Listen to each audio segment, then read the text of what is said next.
प्राचीन समय की बात है। रामनगर नाम एक गांव था। गांव के लोग सीधे और सभ्य थे।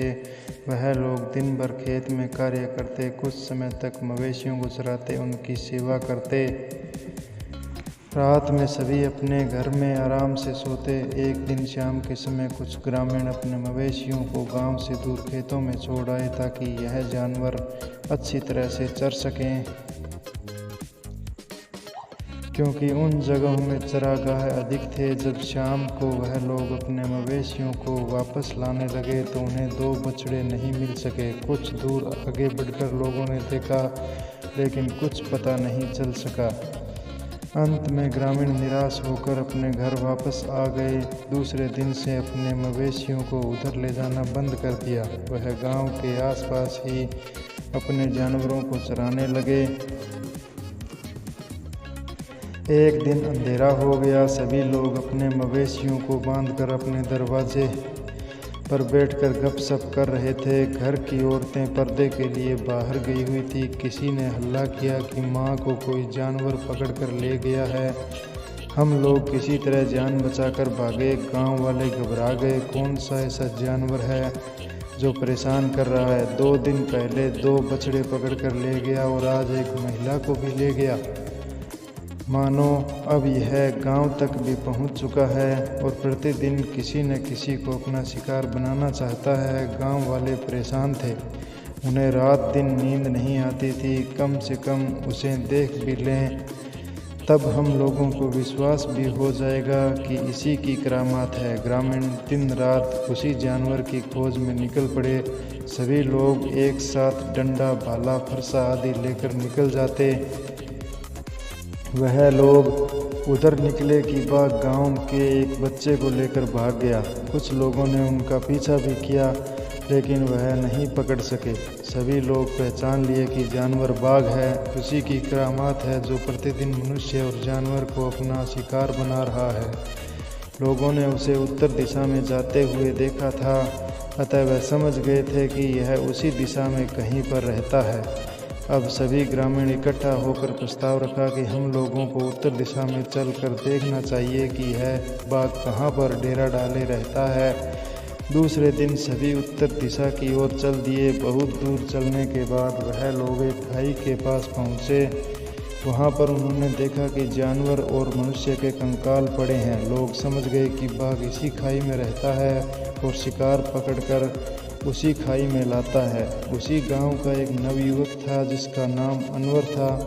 वह शहर में रहकर शिक्षा प्राप्त कर रहा था। उस समय वह भी उन्हीं लोगों के साथ बाघ की खोज में एक बंदूक लेकर घूम रहा था। वह बोला, मैं बाघ को इसी बंदूक से मारकर गिरा दूंगा। अब आप लोगों को चिंता करने की कोई ज़रूरत नहीं है।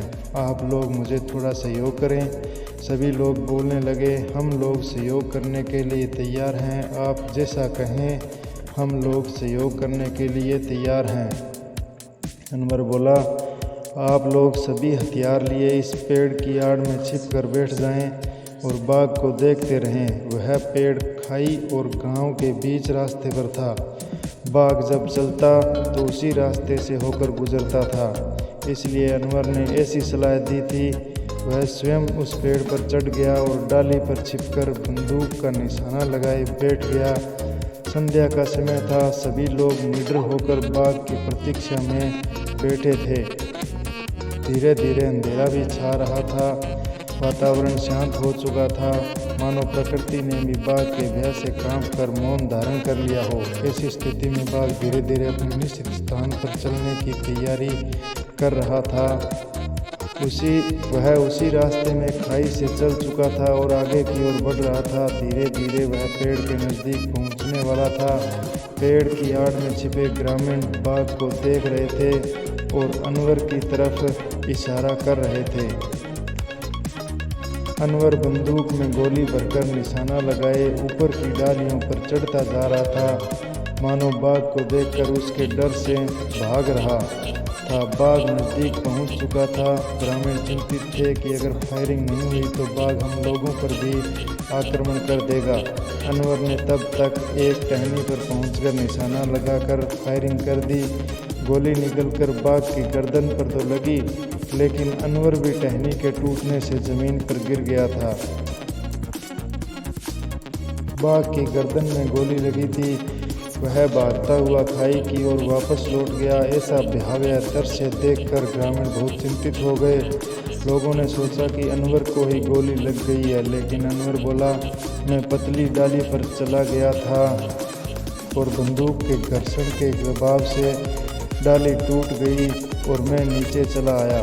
थोड़ी चोट आ गई है। लोग कहने लगे, तुम्हें इतना ऊपर पतली डाली पर नहीं जाना चाहिए था।